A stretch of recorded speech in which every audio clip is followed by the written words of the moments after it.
Hello everyone, welcome to my channel. ಈ ವಿಡಿಯೋದಲ್ಲಿ ನಾನು ಬೇಸಿಕ್ ಪ್ರೊಪೋರ್ಷನಾಲಿಟಿ ಥಿಯರಮ್ ಅಂದರೆ 10ನೇ ತರಗತಿಯ ತ್ರಿಭುಜಗಳು ಪಾಠದ ಅಂದರೆ ಟ್ರಯಾಂಗಲ್ಸ್ ಚಾಪ್ಟರಲ್ಲಿ ಬರೋಂಥ ಥಿಯರಮ್ನ ಪ್ರೂವ್ ಮಾಡ್ತಾ ಇದ್ದೀನಿ. ಅದು ಬೇಸಿಕ್ ಪ್ರೊಪೋರ್ಷನಾಲಿಟಿ ಥಿಯರಮ್ ಅಥವಾ ಥೇಲ್ಸ್ ಥಿಯರಮ್ ಅಂತ ಹೇಳ್ತೀವಿ. ಮೂಲ ಸಮಾನುಪಾತತೆಯ ಪ್ರಮೇಯ ಅಥವಾ ಥೇಲ್ಸ್ ಪ್ರಮೇಯ ಅಂತ ಹೇಳ್ತೀವಿ. ಈ ಕಾನ್ಸೆಪ್ಟ್ ಬಗ್ಗೆ ನಾನು ಡಿಸ್ಕಸ್ ಮಾಡ್ತಾ ಇದ್ದೀನಿ, ಈ ಥಿಯರಮ್ನ ಡಿಸ್ಕಸ್ ಮಾಡ್ತಾ ಇದ್ದೀನಿ. ಓಕೆ, ಈ ವಿಡಿಯೋ ನೋಡೋದಕ್ಕೂ ಮೊದಲು ನನ್ನ ಚಾನಲ್ನ ಸಬ್ಸ್ಕ್ರೈಬ್ ಮಾಡ್ಕೊಳ್ಳಿ, ಹಾಗೆ ಶೇರ್ ಮಾಡಿ ಅಂತ ಹೇಳ್ತಾ ವಿಡಿಯೋನ ಶುರು ಮಾಡೋಣ. ಓಕೆ, ಇದು ಹೇಳಿಕೆ ಏನಿದೆ ಅಂತ ನೋಡೋಣ. ಹೇಳಿಕೆಯಲ್ಲಿ ಏನು ಕೊಟ್ಟಿದ್ದಾರೆ ಅಂದರೆ, ತ್ರಿಭುಜದ ಎರಡು ಬಾಹುಗಳನ್ನು ಎರಡು ವಿಭಿನ್ನ ಬಿಂದುಗಳನ್ನು ಛೇದಿಸುವಂತೆ ಒಂದು ಬಾಹುವಿಗೆ ಸಮಾಂತರವಾಗಿ ಎಳೆದ ಸರಳ ರೇಖೆಯು ಉಳಿದೆರಡು ಬಾಹುಗಳನ್ನು ಸಮಾನುಪಾತದಲ್ಲಿ ವಿಭಾಗಿಸುತ್ತದೆ ಅಂತ ಇದರ ಸ್ಟೇಟ್ಮೆಂಟ್ ಇದೆ. ಫಸ್ಟ್ ನಾವು ಸ್ಟೇಟ್ಮೆಂಟ್ನ ಅರ್ಥ ಮಾಡ್ಕೋಬೇಕು. ಅದಾದಮೇಲೆ ನಾವು ಈ ಥಿಯರಮ್ನ ಪ್ರೂವ್ ಮಾಡ್ತಾ ಹೋದರೆ ನಮಗೆ ಈಸಿ ಆಗುತ್ತೆ. ಮೊದಲನೇದಾಗಿ ತ್ರಿಭುಜ ಅಂತ ಕೊಟ್ಟಿದ್ದಾರೆ. ತ್ರಿಭುಜ ಅಂತ ಕೊಟ್ಟಿರೋದ್ರಿಂದ ಫಸ್ಟ್ ತ್ರಿಭುಜನ ಬರ್ಕೊಳ್ಳೋಣ.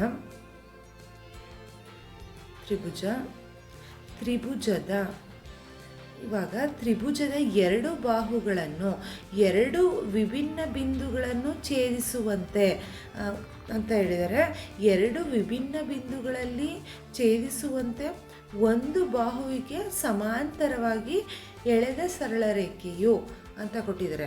ಅಂದರೆ ಎರಡು ವಿಭಿನ್ನ ಬಿಂದು ಅಂತಂದರೆ ಇದು ಒಂದು ಬಿಂದು ಅಂತ ತಗೋಣ. ಎರಡು ವಿಭಿನ್ನ ಬಿಂದುವು ಛೇದಿಸುವಂತೆ ಒಂದು ಬಾಹು ಅಂತಂದರೆ ಈ ಬಾಹುವಿಗೆ ಸಮಾಂತರವಾಗಿ ಎಳೆದ ಸರಳ ರೇಖೆ, ಸಮಾಂತರವಾಗಿ ಈ ರೇಖೆನ ಎಳಿತಾ ಇದ್ದೀವಿ. ಸರಳ ರೇಖೆಯು ಉಳಿದೆರಡು ಬಾಹುಗಳನ್ನು ಸಮಾನುಪಾತದಲ್ಲಿ ವಿಭಾಗಿಸುತ್ತದೆ ಅಂತ ಕೊಡ್ತಾ ಇದ್ದಾರೆ. ಅಂದರೆ ತ್ರಿಭುಜ ತಗೊಂಡ್ವಿ, ಅದರಲ್ಲಿ ಎರಡು ವಿಭಿನ್ನ ಬಿಂದುಗಳಲ್ಲಿ, ಇವಾಗ ಎರಡು ವಿಭಿನ್ನ ಬಿಂದುಗಳಾಯಿತು. ಈ ಎರಡು ವಿಭಿನ್ನ ಬಿಂದುಗಳು ಛೇದಿಸುವಂತೆ ಒಂದು ಬಾಹುವಿಗೆ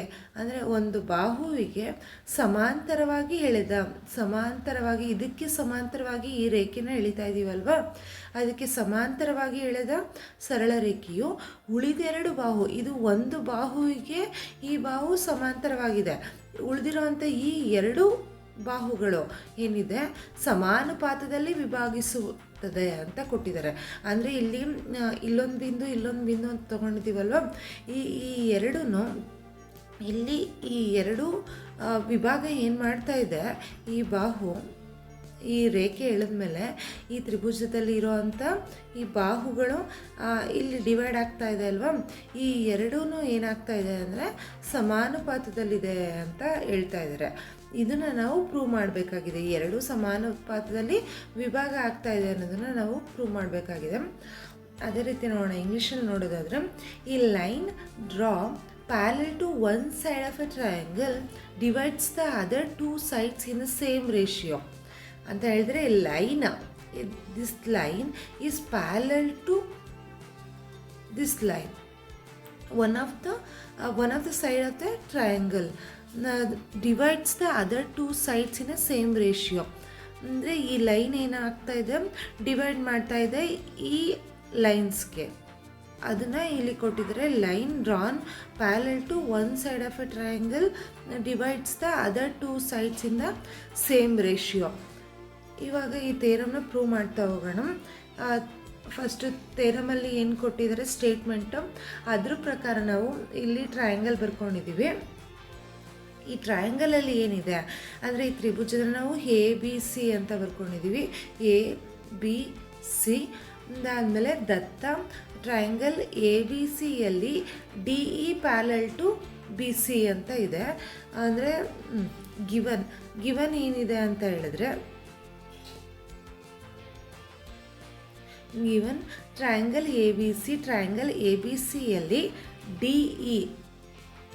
DE parallel to B C. ಅಂದರೆ ಸ್ಟೇಟ್ಮೆಂಟಲ್ಲೇ ನೋಡಿದ್ವಿ, ಏನಿದೆ ಒಂದು ಟ್ರಯಾಂಗಲ್ ತಗೋತಾ ಇದ್ದೀವಿ ಅಂತ ಹೇಳಿದ್ರೆ ಅದರಲ್ಲಿ ಒಂದು ಬಾಹು, ಒಂದು ತ್ರಿಭುಜದಲ್ಲಿ ಒಂದು ಬಾಹುಗೆ ಒಂದು ಸರಳ ರೇಖೆಯನ್ನು ನಾವು ಸಮಾಂತರವಾಗಿ ಎಳಿತಾ ಇದ್ದೀವಲ್ವ, ಅದು ಡಿ ಇ. ಅದರಿಂದ D E parallel to B C ಅಂತ ಆಯಿತು. ಸಾಧನೀಯ ಅಂದರೆ ನಾವು ಏನು ಪ್ರೂವ್ ಮಾಡಬೇಕು, ಟು ಪ್ರೂವ್ ಏನಂತ ಪ್ರೂವ್ ಮಾಡಬೇಕು, ಎ ಡಿ ನಾವು ಪ್ರೂವ್ ಮಾಡಬೇಕಾಗಿರೋ ಅಂಥದ್ದು A D divided by D B equal to A E divided by E C. ನಾವು ಪ್ರೂವ್ ಮಾಡಬೇಕಾಗಿರೋದು ಈ ಎರಡು ಸಮಾನುಪಾತದಲ್ಲಿ ಇದೆ ಅಂತ, ಅಂದರೆ ಸೇಮ್ ರೇಷಿಯೋದಲ್ಲಿದೆ ಅಂತ ನಾವು ಪ್ರೂವ್ ಮಾಡಬೇಕಾಗಿದೆ. ರಚನೆ ಏನಿದೆ ಅಂತ ಹೇಳಿದ್ರೆ ನಾವು ಏನು ಕನ್ಸ್ಟ್ರಕ್ಟ್ ಮಾಡ್ಕೊಂಡಿದ್ದೀವಿ ಅನ್ನೋದು ಕನ್ಸ್ಟ್ರಕ್ಷನ್. ಅಂದರೆ ಅವರು ಕೊಟ್ಟಿರೋಂಥದ್ದು ಒಂದು ಟ್ರಯಾಂಗಲ್ ಕೊಟ್ಟಿದ್ದಾರೆ, ಅದರಲ್ಲಿ ಒಂದು ರೇಖೆ ಏನೋ ಸಮಾನ ಏನಂದರೆ ಒಂದು ರೇಖೆನ ನಾನು ಒಂದು ಬಾಹುಗೆ ಸಮವಾಗಿ ರೇಖೆನ ಎಳ್ಕೊಂಡಿದ್ದೀನಿ, ಅದು ಆ ರೇಖೆ ಏನು ಮಾಡ್ತಾ ಇದೆ, ಸಮಾನುಪಾತದಲ್ಲಿ ವಿಭಾಗಿಸ್ತಾ ಇದೆ. ಇದಿಷ್ಟು ಅವರು ಕೊಟ್ಟಿದ್ದಾರೆ. ಇದಾದಮೇಲೆ ನಾನು ಇದನ್ನು ಪ್ರೂವ್ ಮಾಡೋದಕ್ಕೆ ಏನನ್ನ ಕನ್ಸ್ಟ್ರಕ್ಟ್ ಮಾಡ್ಕೋತಾ ಇದ್ದೀವಿ, ನಾವೇ ಇವಾಗ ಓನಾಗಿ ಇದನ್ನು ಕನ್ಸ್ಟ್ರಕ್ಟ್ ಮಾಡ್ಕೋತಾ ಇದ್ದೀವಿ. ಅಂದರೆ ಈ ಟ್ರಯಾಂಗಲ್ನ ಯೂಸ್ ಮಾಡಿಕೊಂಡು ಕನ್ಸ್ಟ್ರಕ್ಟ್ ಮಾಡ್ತಾ ಇದ್ದೀವಿ. ಏನಂತ ಹೇಳಿದ್ರೆ ಸಿ ಮತ್ತು ಡಿ ಹಾಗೂ ಬಿ ಮತ್ತು ಇಗಳನ್ನು ಸೇರಿಸಿ ಅಂತ ಕೊಟ್ಟಿದ್ದಾರೆ. ಇಲ್ಲಿ ನೋಡ್ಬೋದು ಸಿ ಮತ್ತು ಡಿ, ಸಿ ಮತ್ತು ಡಿ ಮತ್ತು ಬಿ ಮತ್ತು ಇಗಳನ್ನು ಸೇರಿಸಿ ಅಂತ ಬರ್ಕೋತಾ ಇದ್ದೀವಿ. ಅಂತ ಹೇಳಿದ್ರೆ ಈ ಎರಡು ಇಲ್ಲಿ ನಾವು ಜಾಯಿನ್ ಮಾಡ್ತಾ ಇದ್ದೀವಿ, ಬಿಂದು ಬಿ ಮತ್ತು ಇಗೆ ಜಾಯಿನ್ ಮಾಡ್ತಾ ಇದ್ದೀವಿ, ಪಾಯಿಂಟ್ ಸಿ ಇಂದ ಡಿಗೆ ಜಾಯಿನ್ ಮಾಡ್ತಾ ಇದ್ದೀವಿ ಅಂತ ಅರ್ಥ. ಮತ್ತು ಒಂದು ಕನ್ಸ್ಟ್ರಕ್ಷನ್ಸ್ ಏನಾಗಿದೆ ಅಂತ ಹೇಳಿದ್ರೆ ಇ ಎನ್ ಏನಿದೆ, E N perpendicular to A B, E N perpendicular to the line A B and D M perpendicular to the line A C ರಚಿಸಬೇಕು ಅಂತ ಬರ್ಕೊಂಡಿದ್ದೀನಿ. ಅಂತ ಹೇಳಿದ್ರೆ ನಾವು ಅವ್ರು ಕೊಟ್ಟಿರೋಂಥ ಟ್ರಯಾಂಗಲಲ್ಲಿ ಅವರು ಏನು ಟ್ರಯಾಂಗಲ್ ಕೊಟ್ಟಿದ್ದಾರೆ ಅದರಲ್ಲಿ ಒಂದು ಲೈನು ಪ್ಯಾರಲಲ್ ಟು ಒಂದು ಸೈಡ್ ಆಗಿದೆ. ಆ್ಯಂಡ್ ಬಂದಿರೋಂಥ ಟ್ರಯಾಂಗಲಲ್ಲಿ ಒಂದು ಸೈಡ್ಗೆ ಒಂದು ಲೈನ್ನ ನಾವು ಡ್ರಾ ಮಾಡ್ತಾ ಇದ್ದೀವಿ ಪ್ಯಾರಲಲ್ ಆಗಿ. ಅದಾದಮೇಲೆ ಆ ಲೈನ್ ಏನು ಮಾಡ್ತಾ ಇದೆ, ಈಕ್ವಲ್ ರೇಷಿಯೋ ಆಗಿ ಉಳಿದಿರೋ ಅಂಥ ಲೈನ್ಸ್ನ ಡಿವೈಡ್ ಮಾಡ್ತಾ ಇದ್ದ. ಅದಾದಮೇಲೆ ನಾವು ಏನು ಕನ್ಸ್ಟ್ರಕ್ಟ್ ಮಾಡ್ಕೋತಾ ಇದ್ದೀವಿ ಅಂತ ಹೇಳಿದ್ರೆ ಸಿ ಮತ್ತು ಡಿನ ಜಾಯಿನ್ ಮಾಡ್ತಾ ಇದ್ದೀವಿ ಮತ್ತು ಬಿ ಮತ್ತು ಇನ ಜಾಯಿನ್ ಮಾಡ್ತಾ ಇದ್ದೀವಿ. ಅದಾದಮೇಲೆ E N perpendicular to A C ಒಂದು ಲೈನ್ ಡ್ರಾ ಮಾಡ್ಕೋತಾ ಇದ್ದೀವಿ, E N perpendicular to the line A B ಮತ್ತು D M perpendicular to the line A C. ಇದಾದಮೇಲೆ ನಾವು ಪ್ರೂವ್ ಮಾಡ್ತಾ ಹೋಗೋಣ. ಇವಾಗ ಪ್ರೂಫ್ ಏನಿದೆ ಅಂತ ನೋಡ್ತಾ ಹೋಗೋಣ, ಪ್ರೂಫ್ ಹೇಗೆ ಮಾಡೋದು ಅಂತ.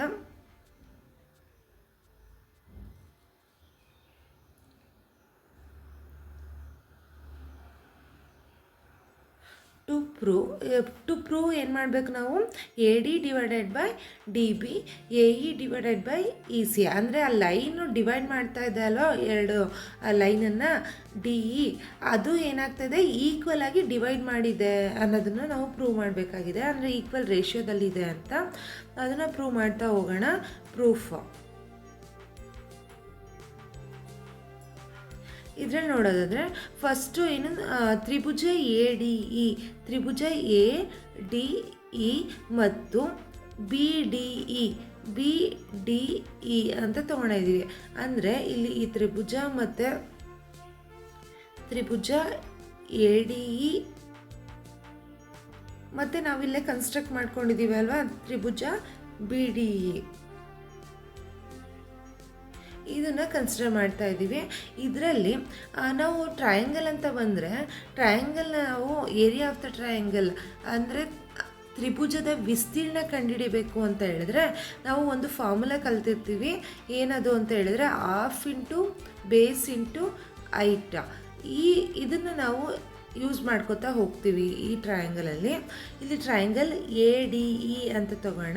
ಟ್ರಯಾಂಗಲ್ ಎ ಡಿ ಇ ಅಂತ ನೋಡಿದ್ರೆ ಅದರ ವಿಸ್ತೀರ್ಣ ಕಂಡುಹಿಡ್ಕೋಬೇಕು, ಅದರ ಏರಿಯಾ ಕಂಡುಹಿಡಿಬೇಕು ಅಂತ ಹೇಳಿದ್ರೆ ವಿಸ್ತೀರ್ಣ ತ್ರಿಭುಜ ಎ ಡಿ ಇ ಫಸ್ಟ್ ನೋಡೋಣ. ತ್ರಿಭುಜ ADE ಇದರ ವಿಸ್ತೀರ್ಣ ನೋಡೋದಾದರೆ half into base into height. Half ಅಂತ ತಗೋತಾ ಇದ್ದೀನಿ. ಹಾಫ್ ಇಂಟು ಅಂದರೆ ಅದರ ವಿಸ್ತೀರ್ಣ ಕಂಡುಹಿಡಿಯೋದಕ್ಕೆ ಇರೋವಂಥ ಸೂತ್ರ ಏನದು ಅಂತ ಹೇಳಿದ್ರೆ half into base into height. ಅದರಿಂದ ಹಾಫ್ ಬರ್ಕೊಂಡೆ. AD ಅಂತ ಹೇಳಿದ್ರೆ ಬೇಸ್, ಇಲ್ಲಿ ನೋಡ್ಬೋದು ಇದು ಬೇಸ್, ಈ ಟ್ರಯಾಂಗಲ್ ಬೇಸ್ AD ಆಗಿದೆ, ಅದಕ್ಕೆ AD ಅಂತ ಬರ್ಕೊಂಡಿದ್ದೀನಿ. ಮತ್ತು ಹೈಟ್ ಅಂತ ಹೇಳಿದ್ರೆ ನಾವಿಲ್ಲಿ ಕನ್ಸ್ಟ್ರಕ್ಟ್ ಮಾಡ್ಕೊಂಡಿದ್ದೀವಲ್ವ, EN ಪರ್ಪೆಂಡಿಕ್ಯುಲರ್ ಟು AB ಇದೆ, ಅದರಿಂದ EN ಏನಿದೆ ಇದ್ರ ಹೈಟ್ ಆಗುತ್ತೆ. ಅದರಿಂದ half into AD into EN, half into base AD height EN ಅಂತ ಬರ್ಕೊಂಡ್ವಿ. ಅದೇ ರೀತಿ ಇವಾಗ ತ್ರಿಭುಜ BDE, ತ್ರಿಭುಜ BDE ನೋಡೋದಾದರೆ ಅದರ ವಿಸ್ತೀರ್ಣ ಬರ್ಕೊಳ್ಳೋಣ. ವಿಸ್ತೀರ್ಣ ತ್ರಿಭುಜ BDE ಹಾಫ್ ಇಂಟು ಬೇಸ್ ಏನಾಗಿದೆ BD ಆಗಿದೆ. ಹೈಟನ್ನು ನಾವು EN ಅಂತ ಯಾಕೆ ಬರ್ಕೋತಾ ಇದ್ದೀವಿ ಅಂತ ಹೇಳಿದ್ರೆ ಇಲ್ಲಿ ಬಂದಿರೋ ಅಂತ ಇವಾಗ ನಾವು BDE ಅಂತ ಬರ್ಕೋತಾ ಇದ್ದೀವಿ. ತ್ರಿಭುಜ BDE ತಗೋತಾ ಇದ್ದೀವಿ. BDE ಇದೇನಾಗಿದೆ ಅಂದರೆ ವಿಶಾಲ ಕೋನ ತ್ರಿಭುಜ ಆಗಿದೆ. ಈ ಬಂದಿರೋ ಅಂಥ ತ್ರಿಭುಜ ಏನಿದೆ ಇದು ವಿಶಾಲ ಕೋನ ತ್ರಿಭುಜ, ಅಂದರೆ ಅಬ್ಟ್ಯೂಸ್ ಆ್ಯಂಗಲ್ ಟ್ರಯಾಂಗಲ್ ಆಗಿದೆ. ಇದ್ರದ್ದು ಹೈಟ್ ಏನಾಗಿರುತ್ತೆ ಅಂತ ಹೇಳಿದ್ರೆ ಹೊರಗಡೆ ಇರುತ್ತೆ. ಈ ಕಾನ್ಸೆಪ್ಟನ್ನು ನಾವು ಪ್ರೀವಿಯಸ್ ಕ್ಲಾಸಸ್ ಅಂದರೆ 8th 9th ತಿಳ್ಕೊಂಡಿರ್ತೀವಿ, ಅದರಿಂದ ಅದ್ರ ಬಗ್ಗೆ ಡೆಪ್ತಾಗಿ ಹೇಳೋದಕ್ಕೆ ಹೋಗೋದಿಲ್ಲ. ಇದರಲ್ಲಿ ಏನಿರುತ್ತೆ ಅಂತ ಹೇಳಿದ್ರೆ ವಿಶಾಲ ಕೋನ ತ್ರಿಭುಜ ಬರುತ್ತೆ ಅಂತ ಹೇಳಿದ್ರೆ ಅದ್ರ ಎತ್ತರ ನೋಡ್ತೀವಿ ಅನ್ನೋದಾದರೆ ಅದು ತ್ರಿಭುಜದ ಹೊರಗಡೆ ಸಿಗುತ್ತೆ ನಮಗೆ. ಅದರಿಂದ ನಾನು ಇಲ್ಲಿ ಹೈಟನ್ನು EN ಅಂತ ಬರ್ಕೋತಾ ಇದ್ದೀನಿ. ಇಲ್ಲಿ ಹೈಟ್ ಇಲ್ಲಿ ಬರುತ್ತೆ, ಅದರಿಂದ EN ನಾನು ಹೈಟ್ ಅಂತ ಬರ್ಕೋತಾ ಇದ್ದೀನಿ. ಬೇಸ್ AD ಆಯಿತು, ಬೇಸ್ BD ಆಯಿತು. ಅದೇ ರೀತಿ ಹೈಟ್ EN ಆಯಿತು. ಯಾಕೆ ಅಂತ ಹೇಳಿದ್ರೆ ಇದು ಈ ತ್ರಿಭುಜ ಏನು ತಗೊಂಡಿದ್ದೀನಿ BDE ಇದು ವಿಶಾಲ ಕೋನ ತ್ರಿಭುಜ, ಅಂದರೆ ಅಬ್ಟ್ಯೂಸ್ ಆ್ಯಂಗಲ್ ಟ್ರಯಾಂಗಲ್, ಅದರಿಂದ ಇದ್ರ ಹೈಟ್ ಹೊರಗಡೆ ಇದೆ. ಅದರಿಂದ ನಾನು BD ಬೇಸ್ ಆಗ್ತಿದೆ, ಹೈಟ್ EN ಆಗ್ತಾಯಿದೆ. ಇದಾದಮೇಲೆ ನಾನು ಏನು ಮಾಡ್ತಾಯಿದ್ದೀನಿ ಅಂತ ಹೇಳಿದ್ರೆ ಈ ಎರಡನ್ನೂ ಡಿವೈಡ್ ಮಾಡ್ಕೋತಾ ಇದ್ದೀನಿ. ಈ ಎರಡನ್ನೂ ಡಿವೈಡ್ ಮಾಡಿದಾಗ ನಮಗೆ ವಿಸ್ತೀರ್ಣ ತ್ರಿಭುಜ ADE ಅವರು ಏನಿದೆ ಎರಡು ಸಮಾನುಪಾತದಲ್ಲಿ ಇದೆ ಅಂತ ಕೊಟ್ಟಿರೋದ್ರಿಂದ ಎರಡನ್ನೂ ಡಿವೈಡ್ ಮಾಡ್ಕೋಬೋದು. ಅದರಿಂದ ವಿಸ್ತೀರ್ಣ ತ್ರಿಭುಜ ADE ಡಿವೈಡೆಡ್ ಬೈ ವಿಸ್ತೀರ್ಣ ತ್ರಿಭುಜ BDE ಮಾಡ್ತಾಯಿದ್ದೀನಿ. ಇಲ್ಲಿ ಬಂದಿರೋವಂಥ ಎರಡು ವಿಸ್ತೀರ್ಣನ ಡಿವೈಡ್ ಮಾಡಿದಾಗ ನಮಗೆ ಹಾಫ್ ಇಂಟು ಬೇಸ್ ಅಂದರೆ AD, ಹೈಟ್ ಅಂದರೆ EN, ಯಾವುದಕ್ಕೆ ತ್ರಿಭುಜ ADEಗೆ. ಅದೇ ರೀತಿ ವಿಸ್ತೀರ್ಣ ತ್ರಿಭುಜ BDEಗೆ half into base BD height EN ಆಯಿತು, ಅದನ್ನು ಬರ್ಕೊಂಡಿದ್ದೀನಿ. ಇವಾಗ ನೋಡಿದ್ರೆ ಇಲ್ಲಿ EN ನಾವು ಕ್ಯಾನ್ಸಲ್ ಮಾಡ್ಬೋದು, ಹಾಫ್ ಕ್ಯಾನ್ಸಲ್ ಮಾಡ್ಬೋದು. ಉಳಿದಿದ್ದು AD ಬೈ BD ಹಾಗೆ ಬರ್ಕೊಂಡಿದ್ದೀನಿ. ಇದನ್ನು ಸಮೀಕರಣ 1 ಅಂದರೆ ಈಕ್ವೇಷನ್ 1 ಅಂತ ಬರ್ಕೋತಾ ಇದ್ದೀನಿ. ಇವಾಗ ಏನು ಮಾಡ್ತಾ ಇದ್ದೀನಿ ಅಂದರೆ ತ್ರಿಭುಜ AED ನೋಡೋದಾದರೆ ಇಲ್ಲಿ ನೋಡ್ಬೋದು ತ್ರಿಭುಜ AED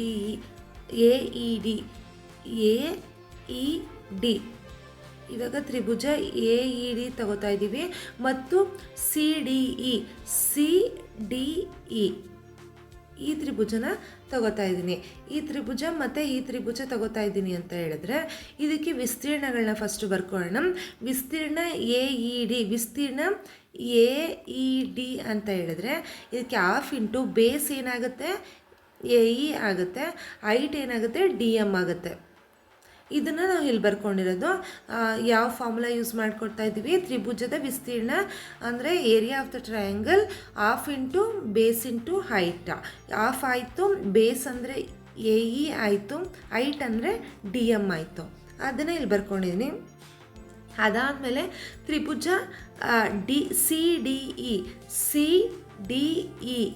CDE ಅಂತ ಬರ್ತಾ ಇದೆ.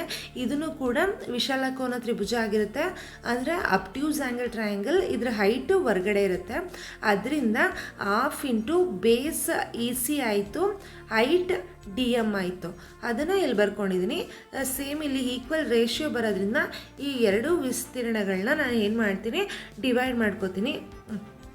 ಈ ಎರಡೂ ವಿಸ್ತೀರ್ಣಗಳನ್ನ ಡಿವೈಡ್ ಮಾಡ್ಕೊಂಡಾಗ ನಮಗೆ ವಿಸ್ತೀರ್ಣ ತ್ರಿಭುಜ AED ಡಿವೈಡೆಡ್ ಬೈ ವಿಸ್ತೀರ್ಣ ತ್ರಿಭುಜ CDE ಅಂತ ಬರ್ಕೊಂಡಿದ್ದೀನಿ.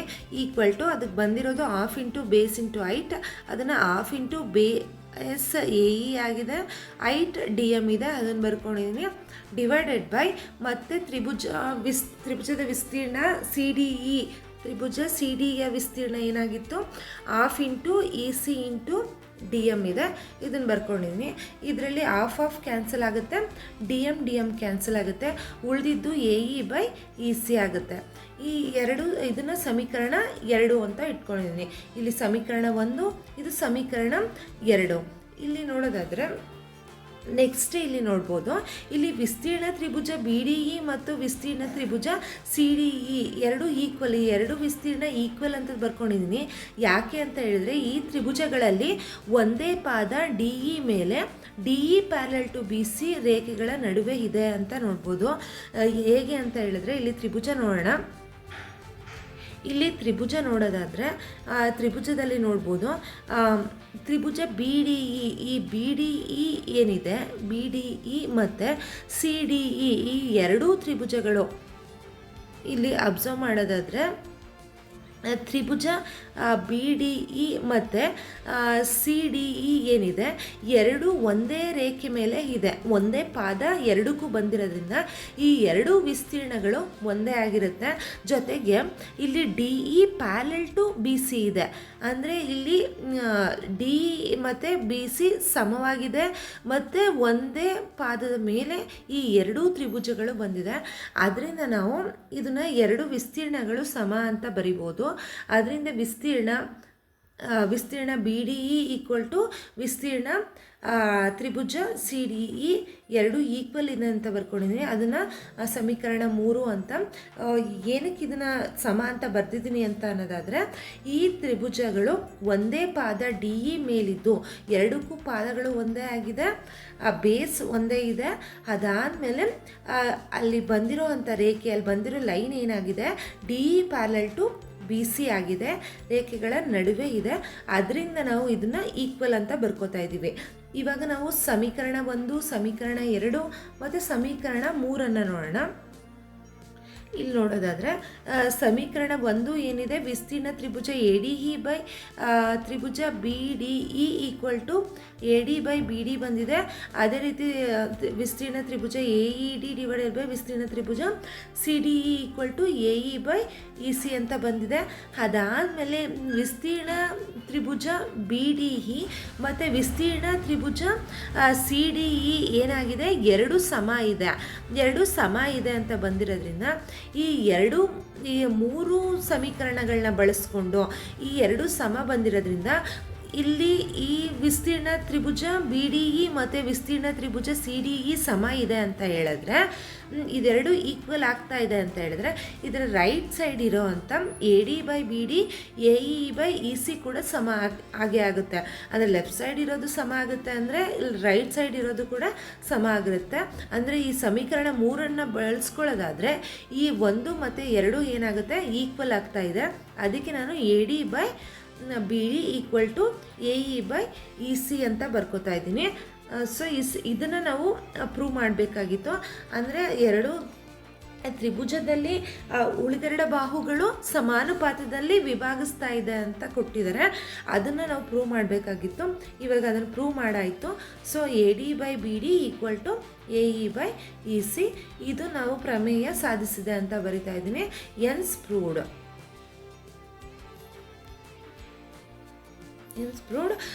ಇದು ನಮಗೆ ಥೇಲ್ಸ್ ಪ್ರಮೇಯ ಎಕ್ಸಾಮಲ್ಲಿ ನಮಗೆ ಇದು 4 ಮಾರ್ಕ್ಸಿಗೆ ಬಂದೇ ಬರುತ್ತೆ.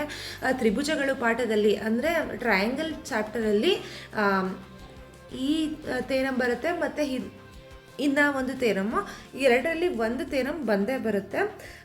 ಥೇಲ್ಸ್ ಪ್ರಮೇಯ ಮ್ಯಾಕ್ಸಿಮಮ್ ಬಂದೇ ಬರುತ್ತೆ. ಲಾಸ್ಟ್ ಇಯರು ಅಂದರೆ 2025 ಬರೆದಿರೋವಂಥ ಎಕ್ಸಾಮಲ್ಲಿ ಇಲ್ಲಿ ಥೇಲ್ಸ್ ಪ್ರಮೇಯ ಬಂದಿಲ್ಲ. ಆದರೆ ಅದರಿಂದ ಲಾಸ್ಟ್ ಇಯರ್ ಬಂದಿಲ್ಲದೆ ಇರೋದ್ರಿಂದ ಈ ಇಯರು 2026 ಬರೋವಂಥ ಚಾನ್ಸ್ ಇದೆ. ಅದರಿಂದ ಇದನ್ನು ಕ್ಲೀನಾಗಿ ಓದ್ಕೊಂಡ್ರೆ 4 ಮಾರ್ಕ್ಸ್ ನಾವು ಈಸಿಯಾಗಿ ತೊಗೋಬೋದು ಅಂತ ಹೇಳ್ತೀನಿ. ಓಕೆ. ಆ ಎಕ್ಸಾಮಲ್ಲಿ ಇಲ್ಲಿ ಸ್ಟೇಟ್ಮೆಂಟ್ ಕೊಟ್ಟು ಇದನ್ನು ಪ್ರೂವ್ ಮಾಡಿ ಅಂತ ಹೇಳ್ಬೋದು, ಅಥವಾ ಸ್ಟೇಟ್ಮೆಂಟ್ ಕೊಡದೇನೆ ತೇಲ್ಸ್ ಪ್ರಮೇಯ ಪ್ರೂವ್ ಮಾಡಿ, ಅಥವಾ ಮೂಲ ಸಮಾನುಪಾತತೆಯ ಪ್ರಮೇಯ ಪ್ರೂವ್ ಮಾಡಿ ಅಂತನಾದರೂ ಕೇಳ್ಬೋದು. ಈ ಎರಡಲ್ಲಿ ಯಾವುದು ಬಂದ್ರೂ ನಾವು ಈ ಥೆರಮ್ನ ಪ್ರೂವ್ ಮಾಡಬೇಕಾಗತ್ತೆ. Okay, thank you.